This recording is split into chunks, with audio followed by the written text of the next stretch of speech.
I'm Vanessa, the girl on a bike, and I am here with the brand new Trident 660 from Triumph. This is going straight into the middleweight roadster category with absolute force.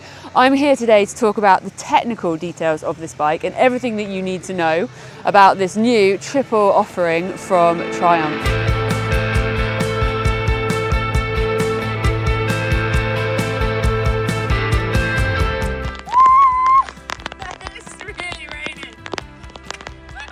If you want to see a bit more on the riding side, check out my other video, but for this, let's get straight into some of the details.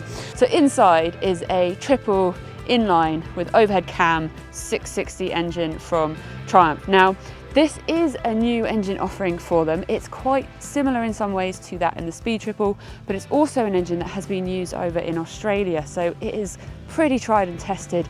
But as far as this offering goes, it is a brand new setup in loads of different functionalities of the bike that's standing right here. I think the key thing to think about with this bike is who it's designed for, and it is designed to be AT compliant if you want it with an accessory kit, which means it's an ideal bike for a first bike or someone trying to build their confidence and build a bit more experience on the road.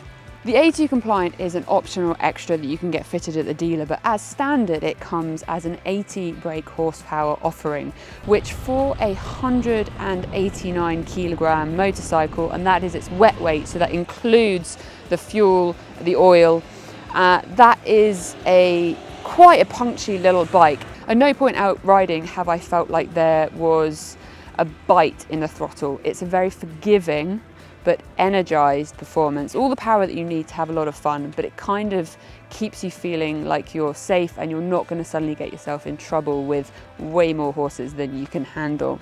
Now, this is the first triple in the class, and Triumph have worked really hard to get the triple into the middleweight class, and there's a few reasons behind that. That is because with a triple engine, you can get a really incredible torque performance. This has the peak torque across 90% of the power window, which means no matter what gear you're in and what speed you're in, you tend to feel like there's something there and a bit more to give, which is a very nice feeling.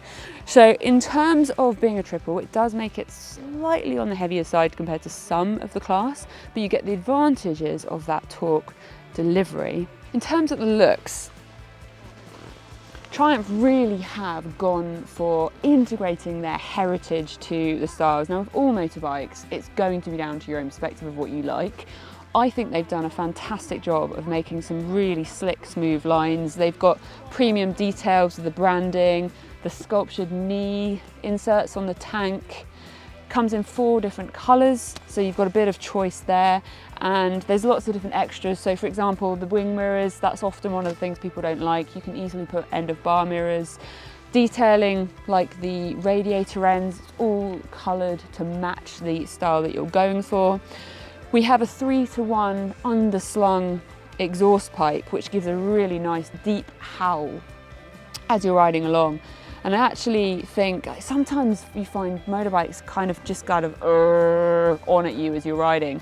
It sounds beautiful and it's not too obnoxious as far as the sound. Okay, brakes wise, you've got Nissan twin calipers and double discs on 310 at the front, single on the back on 255 millimeters.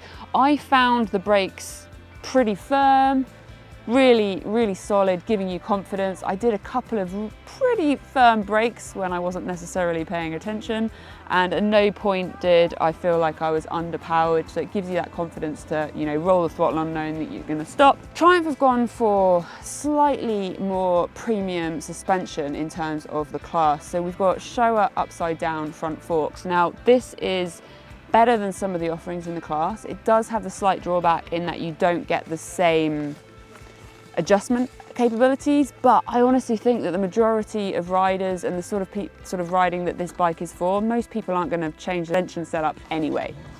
So rubber, the one bit that touches the ground, so it's pretty important.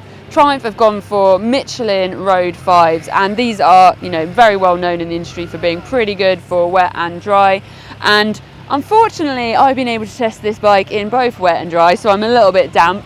and at no point have I lacked any kind of confidence in the grip. Something I absolutely love in the styling of this bike is the slick back end. You've got this big space here and it's really tidy. You've got the indicators and on the back with the plate, and you've got the brakes up underneath. You can take a pillion very easily. You've got pegs, and as far as the bottom size compared to some in the class, it's actually a pretty nice pillion seat if you like being a pillion. And as one of the accessories, you can get some nice grab handles that are quite ergonomically well designed for holding on, and you haven't got to like do some kind of weird hunched up position to hold on to them.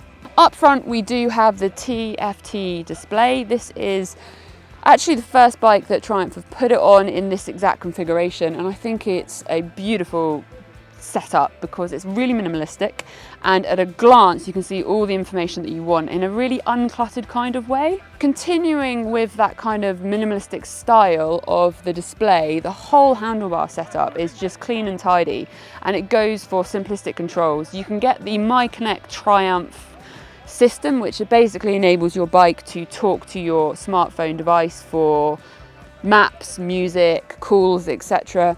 And again, that's controlled by quite simple controls on your handlebars that are really user friendly, and that includes having your bike talking to your intercom, which is quite a nice system for a range of intercoms on the market. We have a 14-litre tank, and when you combine that to the MPG of this bike, it's going to keep you riding for quite a while. You're looking at about 60 miles per gallon.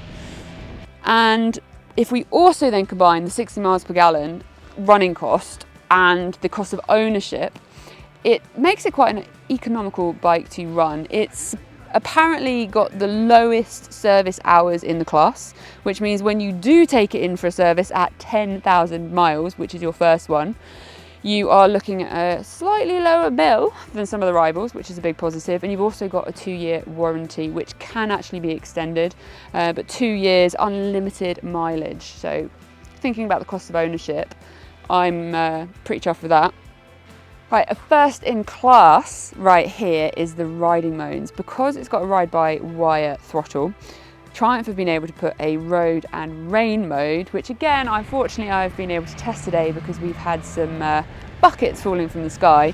And the rain mode basically adjusts your throttle into sort of a softer performance to give you a little bit more confidence riding in those conditions. And if we're talking about confidence, I think that's something that Triumph have really gone for with this bike.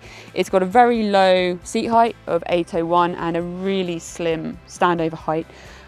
Combine that with the weight and the feeling of the bike, along with some of the technologies that they've put on it to make you have a little bit more confidence. I think it's going to be a really good offering for someone looking to build their confidence, have that bike that's going to be, you know, fun to ride, but maybe on the slightly safer side as far as helping you out when you need it to.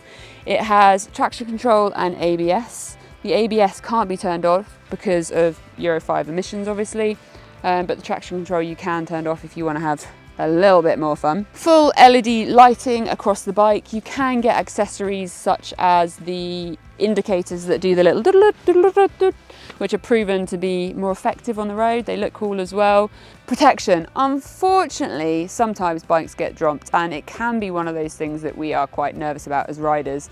So Triumph have designed a range of accessories for keeping this thing safe if you do unfortunately have a little bit of a wobble and drop it on the ground. You've got tank, engine and front fork protection available as optional accessories. Okay, talking about everyday practicality, this bike obviously isn't a tourer and it's not trying to be, but there are some luggage options from Triumph. So you have a clip and release system that works for a tank bag, and you also have a little box that goes on the back so that you can take some storage.